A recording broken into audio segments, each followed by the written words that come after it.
atkabinti žoliapjovę nuo paties roboto. Pirmiausia, pakeliam svirteles, vieną svirtelę, antrą svirtelę, paimam už rankenų, lengvai kilstelim robotą ir nusimauna nuo kablių.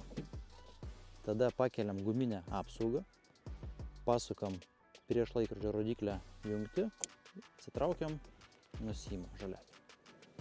Žoliapjovė atkabinta. Kaip prijungti žoliapjovę? Pirmiausia, robotas turi būti išjungtas.